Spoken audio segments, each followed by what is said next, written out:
Bismillahirrahmanirrahim. Assalamu alaikum my dear students. Dear students, today we will discuss systematic topic speciation.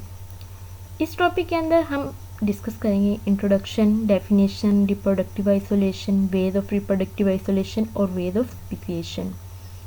Video start करने से पहले आप लोगों से रिक्वेस्ट है कि आप स्पेसिएशन की जब हम बात करते हैं तो इसमें सबसे पहले हमने इंट्रोडक्शन को स्टडी करना है। डियर स्टूडेंट्स, स्पेसिएशन जो है इस टर्म को सबसे पहले इंट्रोड्यूस करवाया था ओरेटर एफ कुक ने 1906 में। डेफिनेशन की जब हम बात करें तो स्पेसिएशन जो है ये एक एवोल्यूशनरी प्रोसेस है जिससे न्यू स्पीशीज़ बनती हैं फ्रॉम प्री एग्जिस्टिंग स्पीशीज़, यानी कि प्री एग्जिस्टिंग स्पीशीज़ मिलके न्यू स्पीशीज़ बनाती हैं। उनके अंदर एवोल्यूशन जब होती है तो न्यू स्पीशीज़ बनती हैं। नेक्स्ट है रिक्वायरमेंट ऑफ स्पेसिएशन, कि स्पेसिएशन के लिए क्या रिक्वायरमेंट है कि कौन कौन सी वो रिक्वायरमेंट है कि न्यू स्पीशीज़ हमारे पास बने। तो इसके लिए जो मोस्ट इम्पॉर्टेंट रिक्वायरमेंट है वो है रिप्रोडक्टिव आइसोलेशन। रिप्रोडक्टिव आइसोलेशन क्या है? डियर स्टूडेंट्स, रिप्रोडक्टिव आइसोलेशन एक ऐसा प्रोसेस है जिसके ज़रिए पेरेंट पॉपुलेशन और सब पॉपुलेशन यानी कि उनके सिबलिंग्स जो हैं आपस में वो इंटरब्रीड नहीं कर सकते, सेपरेट हो जाते हैं, टोटली सेपरेट हो जाते हैं, जिसे रिप्रोडक्टिव आइसोलेशन कहा जाता है। आइसोलेट कर जाते हैं और उनके दरमियान जो ब्रीडिंग का प्रोसेस होता है वो नहीं होता। उनके अंदर कुछ ऐसी चेंजिंग आ जाती हैं, ऐसी अडेप्टेशंस हो जाती हैं कि वो अपनी जो पेरेंट स्पीशीज़ है उनसे बिल्कुल अलग न्यू स्पीशीज़ बन जाती हैं। नेक्स्ट हमने बात करनी है वेज ऑफ रिप्रोडक्टिव आइसोलेशन की। तो डियर स्टूडेंट्स, इसमें हमारे पास आते हैं प्री मैटिंग आइसोलेशन और पोस्ट मैटिंग आइसोलेशन। यहाँ पे पहले मैंने डिस्कस किया है pre mating isolation. Pre mating isolation होता क्या है? डियर स्टूडेंट्स, ये एक ऐसा प्रोसेस है जो कि प्रिवेंट करता है मैटिंग को फ्रॉम टेकिंग प्लेस। ये प्री मीन्स पहले, मैटिंग से, तो मैटिंग से पहले ये प्रिवेंट करता है कि स्पीशीज़ जो हैं वो अगर एक जगह पर रह भी रही हैं तो उनके दरमियान में मैटिंग टेक प्लेस ना हो।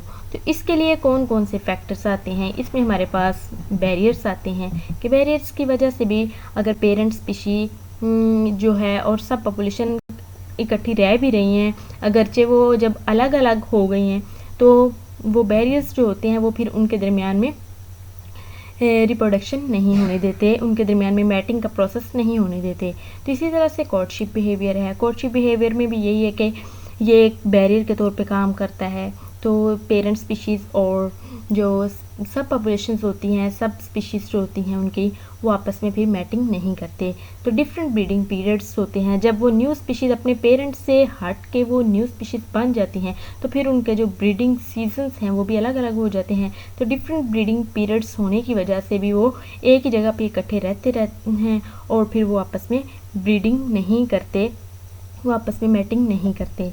तो डिफरेंट हैबिटेट्स जब वो बिलोंग करना शुरू कर देते हैं, अगरचे वो कभी पहले इकट्ठे थे ही, अपने पेरेंट्स से ही वो न्यू स्पीशीज़ बन गए, तो लेकिन अब तो उनकी जो हैबिटेट्स हैं वो डिफरेंट हो चुकी हैं। तो डिफरेंट हैबिटेट्स की वजह से भी वो आपस में मैटिंग का प्रोसेस नहीं करते।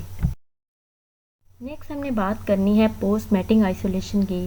तो पोस्ट मैटिंग आइसोलेशन क्या है? Dear students, post mating isolation जो है ये एक ऐसा प्रोसेस है हमारे पास जिसमें मैटिंग तो हो जाती है लेकिन सक्सेसफुल फर्टिलाइजेशन नहीं होती। यहाँ पे हमें इसे मज़ीद इलेबोरेट करते हैं कि किस तरह से स्पीशीज़ के दरमियान, अगर वो दो डिफरेंट स्पीशीज़ हैं उनके दरमियान मैटिंग हो भी जाती है तो सक्सेसफुल फर्टिलाइजेशन नहीं हो पाती, जिसकी वजह से वो स्टेरॉयल होते हैं।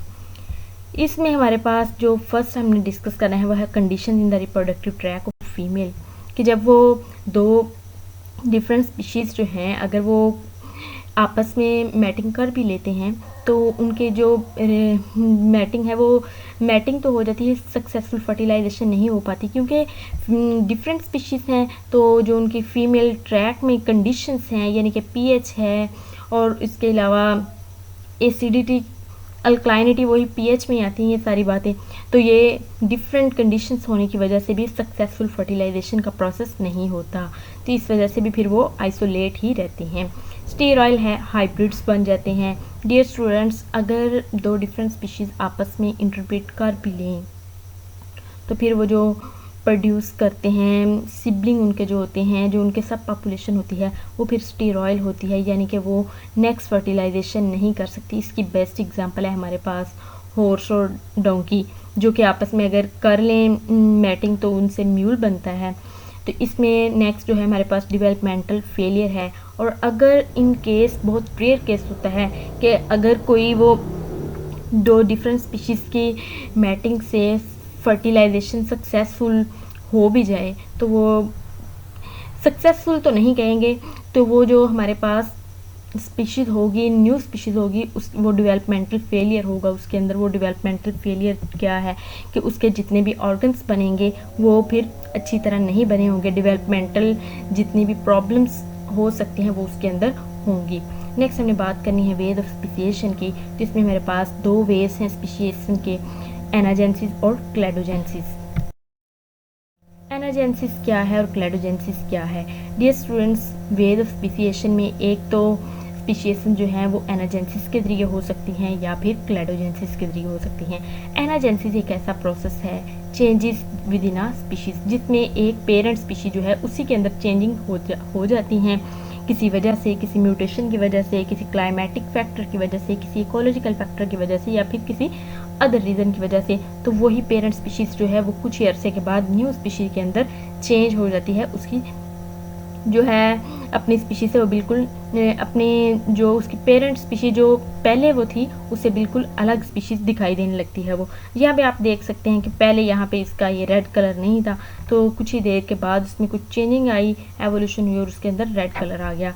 तो यहाँ पे आप नेक्स्ट देखें क्लैडोजेंसिस क्या है। क्लैडोजेंसिस डियर स्टूडेंट्स एक ऐसा प्रोसेस है जिसमें one or more species arising from one original species. ठीक है, इसमें वन और मोर स्पीशीज़ भी हमारे पास आ सकती हैं, लेकिन जो है हमारे पास एनाजेंसिस, इसमें आप देख सकते हैं कि वही स्पीशीज़ जो है वो न्यू में चेंज हो गई है।